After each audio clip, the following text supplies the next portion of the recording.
Kaaba is the spiritual holy land of Muslims. Lately, we've been talking a lot about this place and the signs happening around it. But do you know, if we really understand, then we will know. What is said about the Kaaba is not necessarily true. So what's really the truth? Before discovering what is happening, like every previous video, we will warm up with an extremely simple question. In the Bible, who is traditionally linked to the construction of the Kaaba in Mecca? A. Isaac. B. Ishmael. C. Jacob. D. Esau. Time to think, and please give your answer in the comment section below.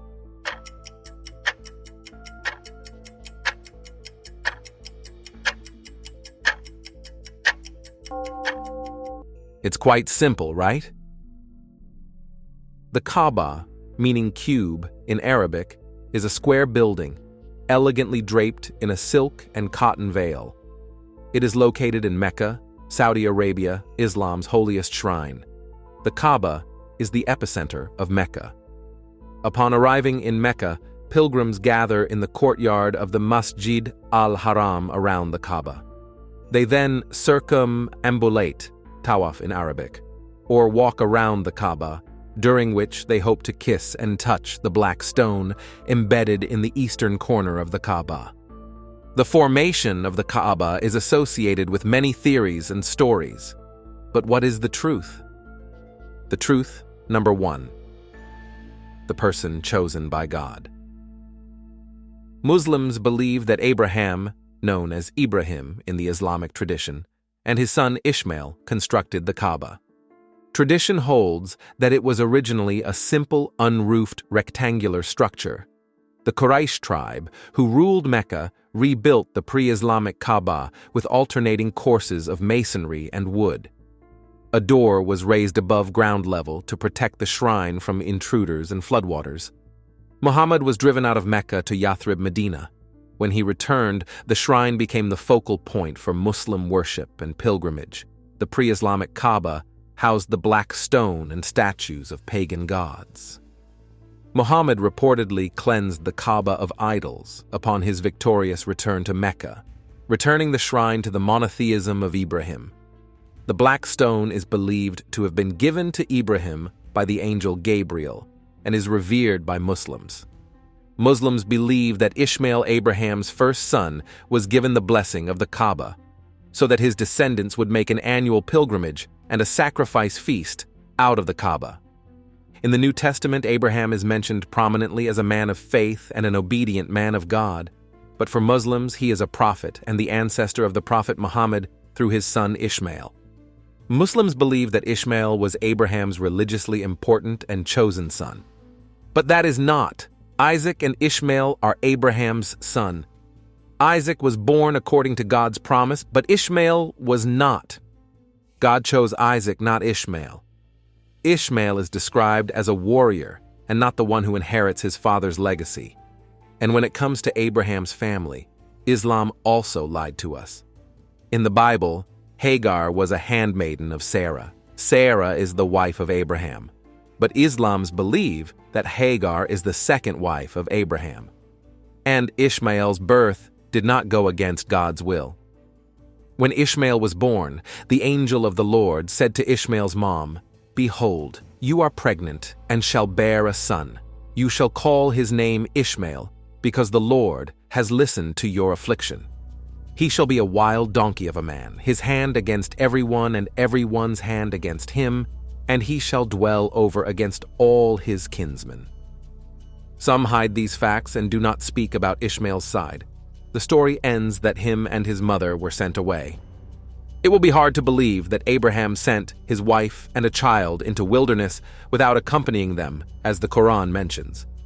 To complete the story, Abraham left them in the wilderness as a command from God. Angel Gabriel dug the ground to uncover the well. An Arabian tribe came and settled with them due to the presence of water. Abraham returned to the valley when Ishmael was a married man. They completed the building of the Kaaba structure together. In Islam, hiding the truth is as bad as a lie. Therefore, You need to be careful when listening to the comments of Muslims. The truth number 2. Abraham never went to Mecca. There is no mention of the Kaaba in Mecca and no mention of Mecca until at least the end of the 7th century CE. The Islamic narrative about Mecca and the Kaaba was only written in the 9th century and is not true because it describes an important city called Mecca in the early 7th century when there is no evidence of it existing. There were accounts of other towns in the area, so if it had existed at the time, it would have been mentioned in contemporary documents like on maps. There is no mention in the Bible of Abraham going down to a Kaaba in now Saudi Arabia. There are 2 positions on this statement. Scholars are largely, though not universally so, agreed that the Exodus occurred about 1446 BC. The Israelites had been in Egypt for 400 years, so we are now at 1846 BC or thereabout. Adding to the few generations before Joseph brought his father, Abraham's grandson, brothers and their families to Egypt when he was vizier, we are somewhere around the year 2000 BC. The first position, that of Judaism and Christianity, is that he never ventured that far off a route from Ur in Mesopotamia to Canaan, and then to Egypt. So, his ever going to Mecca is out of the question. Besides, there is no extra biblical or other source evidence of his ever making such a journey. The second position is that of Islam, that Abraham and Ishmael built the first Kaaba there and converted the inhabitants to monotheism. The problem with this position is that there is no independent verifiable evidence that such a supposed center of trade, as is claimed of Mecca by Muslims, existing at the time.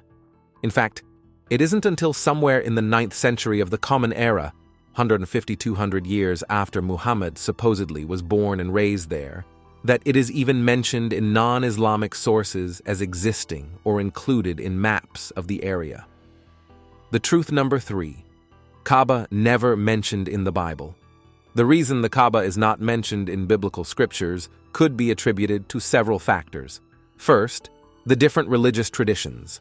The Bible and the Quran are scriptures of different religious traditions, Christianity, Judaism, and Islam, and they focus on different aspects of religious history and teachings. While there are some common figures and events in these scriptures, there are also significant differences in their narratives and emphasis.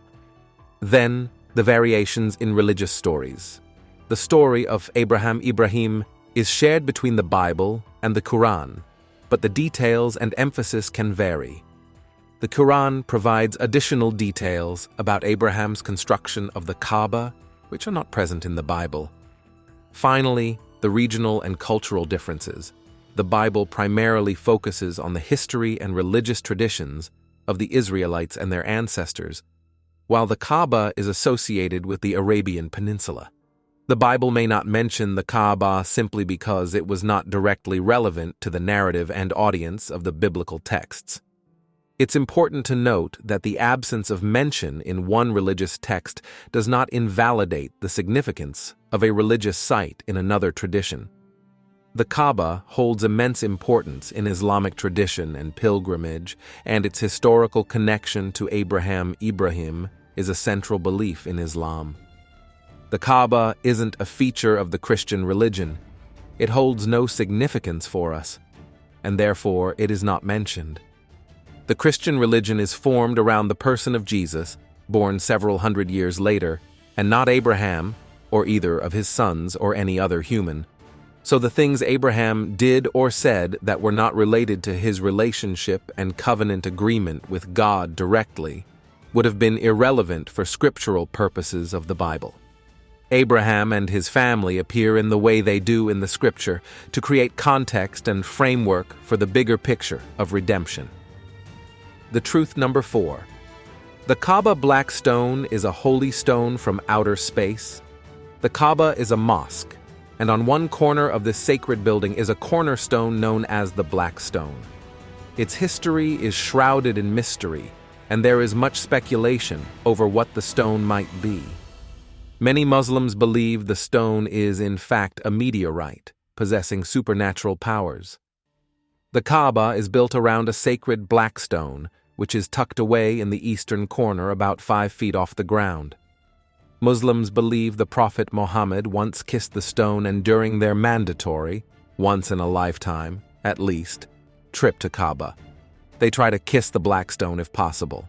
If they are unable to, they simply point to it every time they pass on their 7-circle journey around the Kaaba.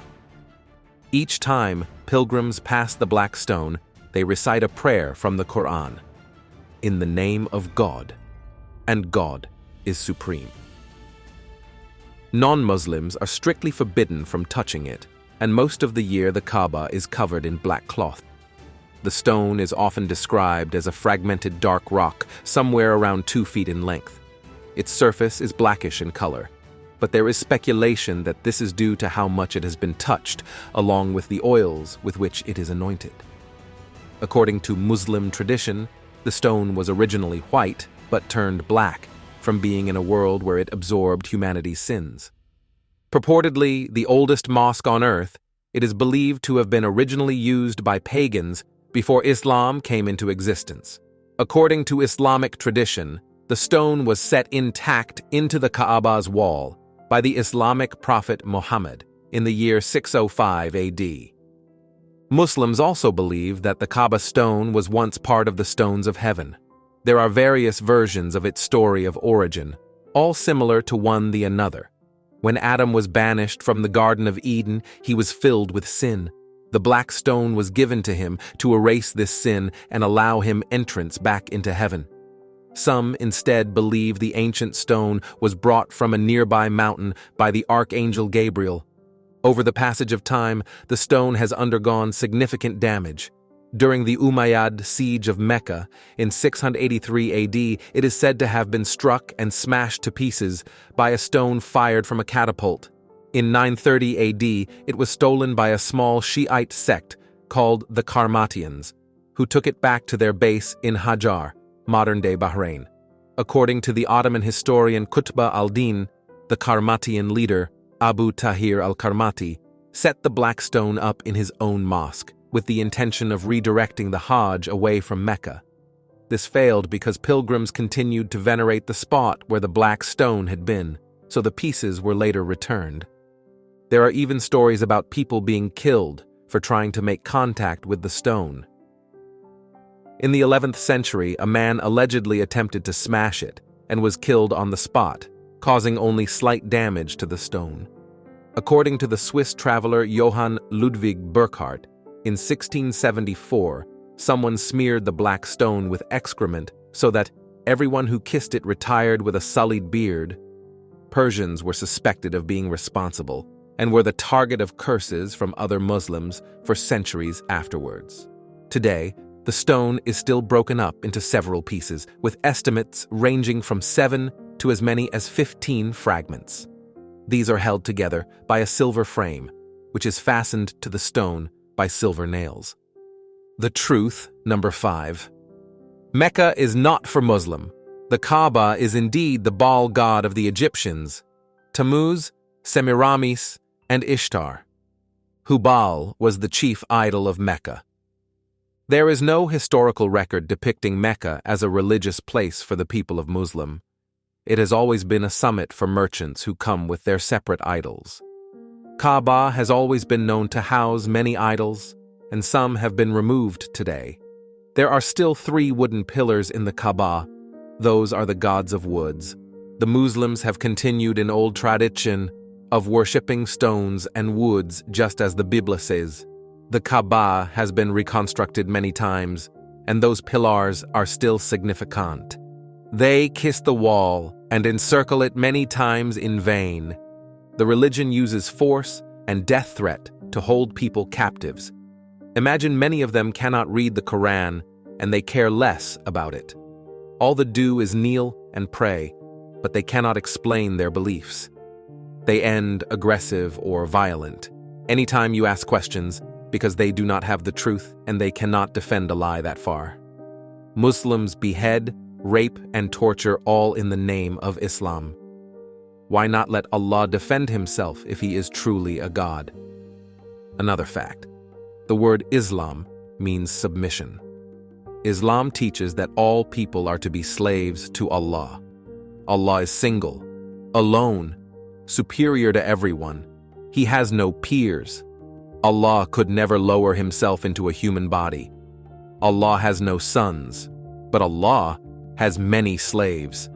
This is in stark contrast to Christianity. Christians believe that Jesus actually is God in body form, because God, the creator of the universe, humbled himself and took on our fleshly form. He became a man to save men. He suffered to heal those that hurt. He died to resurrect the dead. Christians believe that we are part of God's family. By faith, we become sons of God, brothers and sisters to Jesus Christ. The entire congregation of believers are the bride of Christ, joint heirs with Christ, and we will sit on God's throne. There is no slavery in Christianity. The Bible most definitely does not point toward Mecca. And here, I will tell you some facts about the Kaaba. Of course, I encourage you to listen to understand more about the world around you, about the spiritual place of Islam. But in the end, I still want you to focus on God, the one who truly guides us in life. 1. It used to have 2 doors and a window. The original Kaaba used to have a door for entrance and another for exit. For a considerable period of time, it also had a window situated to one side. The current Kaaba only has 1 door and no window. 2. It used to be multicolored. We are so used to the Kaaba being covered in the trademark black kiswa with gold banding that we can't imagine it being any other color. However, this tradition seems to have started at the time of the Abbasids, whose household color was black, and before this, the Kaaba was covered in multiple colors, including green, red, and even white. 3. It used to be open to everyone. Until recently, the Kaaba was open twice a week for anyone to enter and pray. However, due to the rapid expansion in the number of pilgrims and other factors, the Kaaba is now opened only twice a year for dignitaries and exclusive guests only. 4. You used to be able to swim around it. One of the problems with having the Kaaba situated at the bottom of a valley is that when it rains, valleys tend to flood. This was not an uncommon occurrence in Mecca and the cause of a lot of trouble before the days of flood control systems and sewage. For days on end, the Kaaba would be half submerged in water. Did that stop Muslims from performing the tawaf? Of course not. Muslims just started swimming around the Kaaba. And about the floods that happened here. Many people guessed it was not simply a normal flood. Specifically, we have already made a video about it. You can watch. 5. The inside contains plaques commemorating the rulers who renovated it. For years, many have wondered what it looks like inside the Kaaba. Relying on second or third-hand accounts from those who were lucky enough to enter just wasn't satisfying enough. Then, one lucky person who went inside took his camera phone in with him, and millions have seen the shaky footage online. The interior of the Kaaba is now lined with marble and a green cloth covering the upper walls. Fixed into the walls are plaques each commemorating the refurbishment or rebuilding of the house of Allah by the ruler of the day. 6. There are 2 Kaabas. Did you know that there are actually 2 holy Kaabas? The one we see is located in Mecca, Saudi Arabia, whereas the other one is situated right above this Kaaba in the 7 skies and is known as Bayt al-Ma'mur. 7. It's not supposed to be a cube shape. Yes, the most famous cube in the world actually started out shaped as a rectangle. The Kaaba was never meant to be a cube. The original dimensions of the house included the semicircular area known as the Hijr Ismail. When the Kaaba was rebuilt just a few years before, the Prophet ﷺ received his first revelation. The Quraysh agreed to only use income from pure sources to complete the rebuild. That meant no money from gambling, looting, prostitution, interest, etc. In the ultimate sign of how deeply mired in wrongdoing the Jahili Quraysh were, there was not enough untainted money in this very wealthy trading city to rebuild the Kaaba to its original size and shape. They settled for a smaller version of the Kaaba and put a mud brick wall called Hijr Ismail to indicate the original dimensions. Towards the end of his life, The Prophet ﷺ intended to rebuild the Kaaba on its original foundations, but passed away before he could fulfill his wish. Apart from a brief interlude of a few years during the reign of Caliph Abdullah ibn Zubair, the Kaaba has remained the same shape that the Prophet ﷺ saw it in.